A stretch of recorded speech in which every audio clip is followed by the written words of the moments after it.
Ele é vice-presidente da Polycom para América Latina e Caribe. Eu converso agora com o Pierre Rodrigues.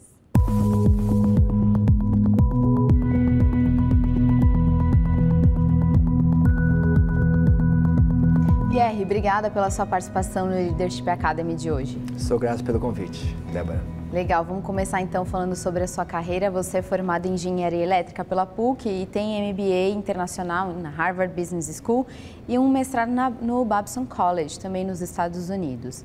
E apesar da sua formação em engenharia, você passou por diversas áreas, você foi gerente de projetos e também diretor de marketing.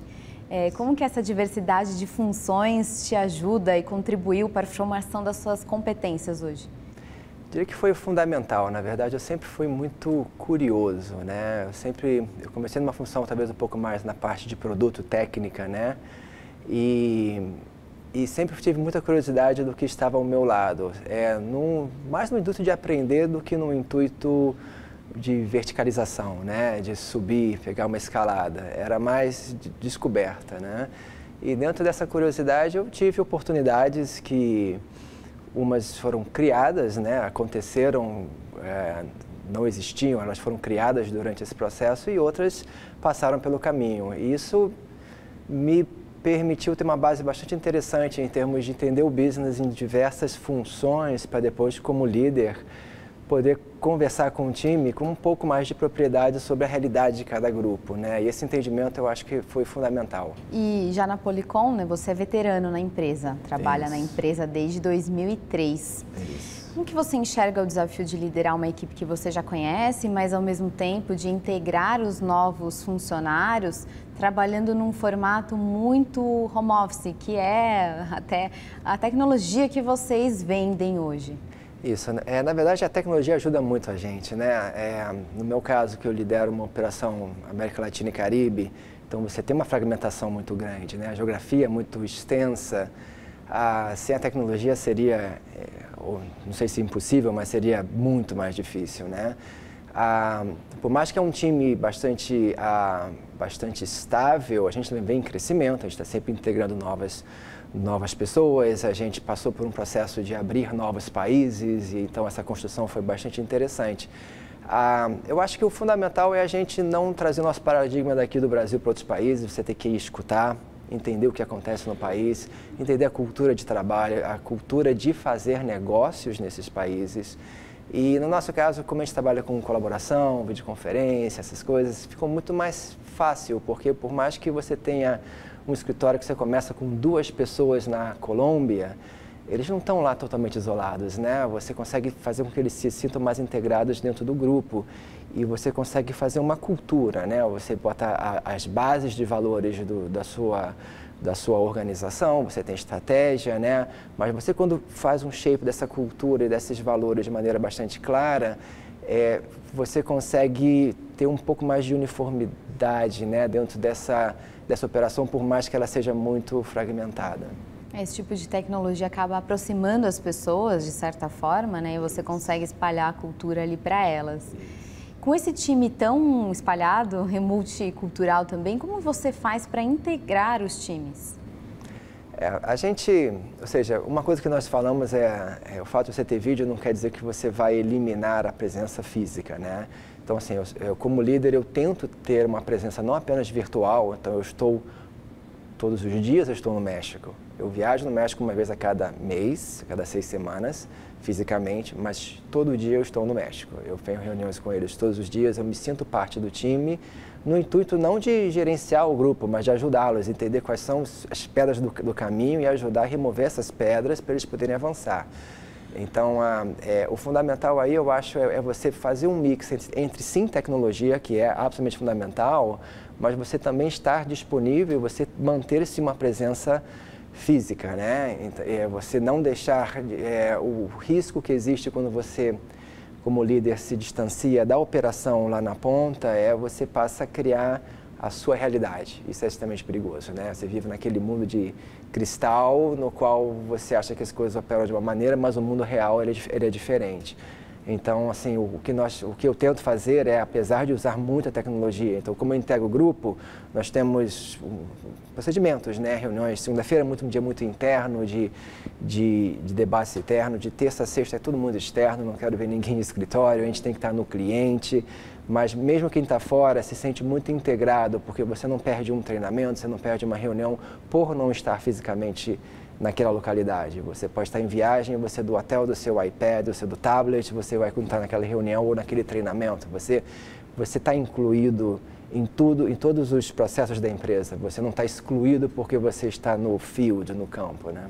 Uhum. Você falou em alguns momentos do papel do líder, né, e como você se posiciona.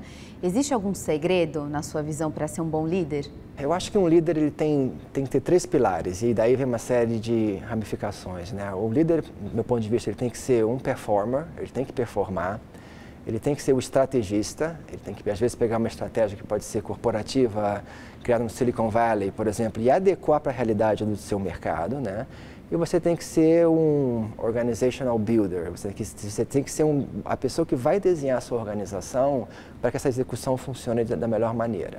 Então você tem que ter muito claro isso, como você desenha o seu time, que você tem que ter uma alta performance também, né? Não é apenas o time, e a estratégia ser adequada. A partir daí, eu diria que o segredo real, um ponto que eu acho que é fundamental é você viver os seus valores, ou seja, tem que ser autêntico. Você não consegue ser um líder, eu adoro o Elon Musk ou o Jobs e eu vou querer tentar mais ou menos imitar, replicar o que ele faz. Isso não funciona. Você tem que entender, você tem que se autoconhecer, você tem que entender o que você tem de fortalezas e debilidades e ter uma liderança, ela tem que ser autêntica, ponto 1. Ponto 2, ela tem que ser consistente. Você não pode ser um líder que seja, que tenha um processo de decisão volátil. O time está todo mundo sempre te observando. Em todo momento como líder você é observado. E as pessoas estão tentando puxar dali qual é o seu processo de decisão, quais são os valores. Se você, num momento, tomar uma decisão focada, não, porque o meu valor eu sou customer-centric, customer-first.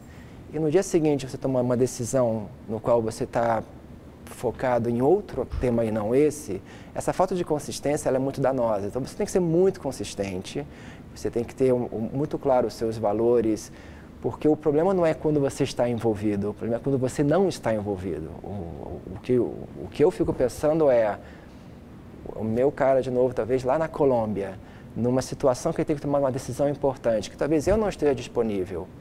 E uma daquelas decisões que não está escrito no livrinho, não tem aquela fórmula exata, ele tem que tomar uma decisão e que critérios de decisão que ele vai usar? Ele tem que poder parar e pensar e ter uma referência que ela é estável para ele saber, não, sabe o que? A melhor decisão é essa. Talvez não tivesse ali no protocolo dele aquele decision tree escrito claramente, mas pela cultura da empresa, pelo como o líder ele se posiciona, pelos valores da empresa, ele vai tomar a decisão correta. Então, acho que o líder ele tem que ser muito consistente, né? Você tem que ser consistente, então você tem que ter esses 3 pilares que eu falei e ser autêntico. Você falou aí dos segredos. Existe algum erro fatal na vida de um líder? Eu acho que existem muitos erros, né? E talvez o que eu vejo que se acelera mais é a gente vem num mundo que está mudando cada vez mais rápido. Então a sua fórmula de sucesso de ontem, ela já não funciona. Antes você demorava 5 anos ou 10 anos para uma mudança, agora ela já não funciona no ano seguinte. Então eu acho que o líder que ele fica trancado muito com o seu staff direto e que ele não aceita um não ou não aceita uma ideia diferente e o seu staff está ali para dizer sim, sim o tempo todo, ele cria o seu castelo de cristal e esse é o fim, esse é o início do fim. Acho que o líder ele tem que ser inspirador, ele tem que ter, que eu falei de consistência, etc., mas ele tem que estar lá na ponta, ele tem que entender o que está acontecendo no mundo real. Ele tem que estar com o que eu chamo o dedo no pulso, sentindo o batimento do coração, né? Quando você fica muito tempo sem estar exposto ao mundo real, ao cliente, entender a preferência do cliente, a necessidade do seu cliente, é o início do fim. E num mundo que cada vez, de forma mais acelerada, tudo muda, cada vez mais você tem que estar muito mais externo do que interno. Você tem que estar muito mais antenado no que está acontecendo e está mudando de maneira muito rápida para se adequar. Bom, certa vez eu li que você tem um hobby que é tocar bateria. Todo mundo tem um hobby, o seu é tocar bateria, você gosta bastante, inclusive tem no seu escritório uma bateria. Você usa a bateria para o seu momento de descontração, ali no final do expediente, para engajar os colaboradores, ou é para desestressar em algum momento? Não, na verdade ela é música como um todo, mais que a bateria, né? Violão e bateria, mas música para mim é uma coisa que me acalma. Então é mais, para mim, é um momento no qual você precisa dar uma distanciada. Na verdade eu tenho no meu home office, né? Então eu tenho meu home office que ele é super profissional, que é um escritório, é o meu escritório. E aonde a câmera não pega, eu tenho a minha bateria eletrônica, eu tenho o violão, etc. Então nos momentos de desestressar um pouquinho, quando eu preciso de um momento assim para voltar para o eixo, funciona muito, é fundamental. Gosto muito. Legal, ótimo. E quem assiste o nosso programa aqui no Leadership Academy sabe que a gente sempre pergunta para os executivos se tem a recomendação, sugestão de algum livro que tenha contribuído para a sua formação de líder ou desenvolvimento. Você tem algum, né, nesse sentido? Se é sobre liderança, acho que um livro que eu acho muito interessante tem um professor muito conhecido, muito amado em Harvard, que é o Bill George. Ele tem um livro chamado True North, o Norte Verdadeiro, né? Não sei a tradução do livro em português, mas é o True North. E ele fala um pouco disso que eu me citei antes, da liderança autêntica. Né? Tem que ser real, as pessoas têm que acreditar em você, você tem que ganhar a confiança das pessoas. Então, se você parte de uma liderança no qual eu vou ler os livros de liderança e vou aplicar aquele framework, aquela formulazinha, falta o secret sauce. Acho que o secret sauce é o próprio autoconhecimento e você identificar qual é o seu norte verdadeiro, né? Então, esse eu acho que é um livro muito, muito, muito interessante. Os livros da Linda Hill, que são livros sobre gestão de pessoas, são excelentes. Então, eu como autor individual, eu diria a Linda Hill, ela é muito boa em como lidar com pessoas, gerenciar times, muito da parte de recursos humanos, talvez, mas ainda mais no mundo atual, que você tem várias gerações novas chegando e com paradigmas diferentes. Ele tem uns conceitos muito interessantes, mas como livro fundamental, eu diria True North, do Bill George. Maravilha, então, Pierre, mais uma vez agradeço a sua participação, foi um prazer te conhecer e te receber aqui hoje. Sou grato pelo convite, obrigada. Obrigada. E por hoje é isso, se você gostou do nosso vídeo, não se esqueça de comentar e curtir e também se inscreva no nosso canal para assistir aos próximos vídeos. Obrigada e até mais!